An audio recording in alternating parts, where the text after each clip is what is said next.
So just so that you know actually what formulation means, formulation is where usually it's applied to ingestible products like supplements and things like that, okay? Things that go into little pills that you then throw down your gullet. And it's where a product is put together based on an idea that you have, and then a company will create a formulation which you and I can think of as a recipe for that product, and then you own the recipe, which means that nobody else, theoretically, can sell that exact product, all right? So that's formulation of products versus you private label somebody else's product, and they've already done the formulation, and now they're letting other people private label it, put their own labels onto it, and it becomes their product. But everybody's selling the same product, just in a different packaging, all right? So that's the difference between private label and formulation. Now, the good thing about formulation, as you probably have just figured out, is that if you formulate, you own that market product. That's yours. You own it. Nobody can sell the exact same thing. You've got it. And you can, register your formulation and shit like that if you want to, although it's a waste of money in my opinion.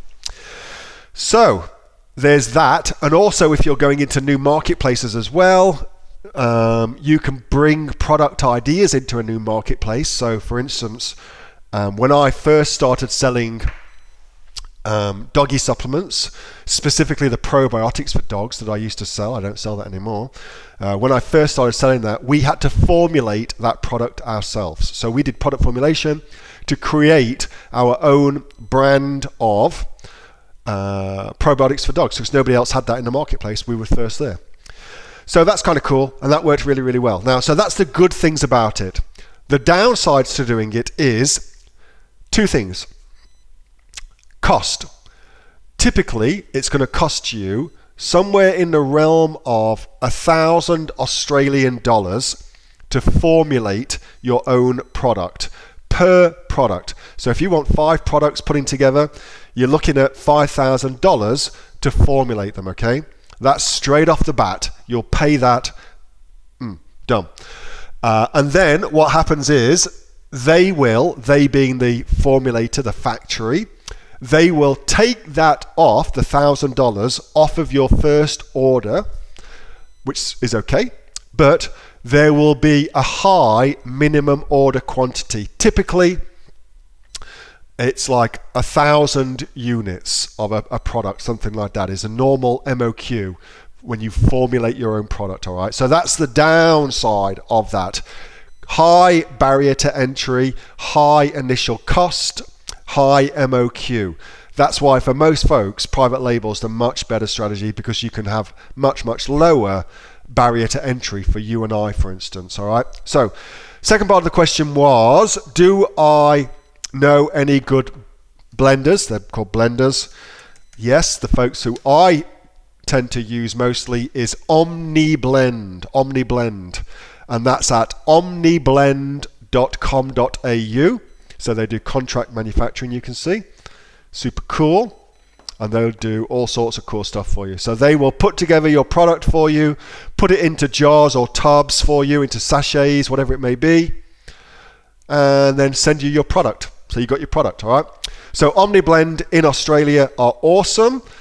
In the USA, I have used to do that. That's it. Norax supplements. Come on, thank you. In the USA, so if you're going to sell in America, Norax supplements are really, really good as well for doing blending. And last thing I want to share with you about that is I love to go to, where is it? There it is.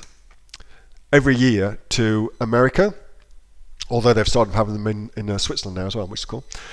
To a place called Supply Side West. And this is where all of the ingredient manufacturers go to showcase their new products. And the ingredients are what the formulating companies use to formulate your products for you. So I love to go to SupplyProvider West because you get loads of great ideas for products, new products, things that haven't been released yet, things that you can sell on Amazon that nobody else is selling, etc., etc., etc.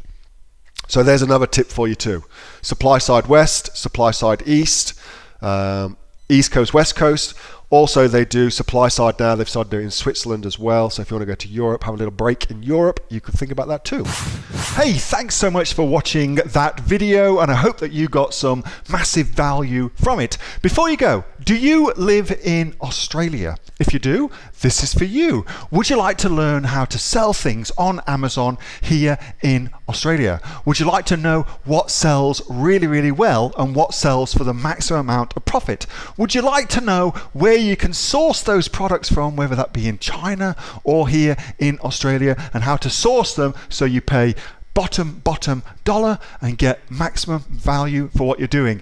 If you do, please subscribe to my channel and like this video, and you'll learn that and much more. It's the exact same information that people like Jeff from New South Wales I've used to make $45,000 a month on Amazon, that Sue, who's from the sunny coast, has used to purchase herself a brand spankly BMW every single year as a result of her e-commerce business, and the lovely Kate from Bowral in New South Wales has used to make $32,000 a year on a month, not a year, a month on Amazon, and indeed Anthony, who makes $15,000 a month on Amazon, selling, as he puts it, odds and sods. If you'd like to learn the exact same information that they use to maximize their profits for their Amazon businesses, subscribe to this video, like my channel, post below if you want me to teach you something. Okay, I'm out of here. Speak to you soon. Bye. Subscribe.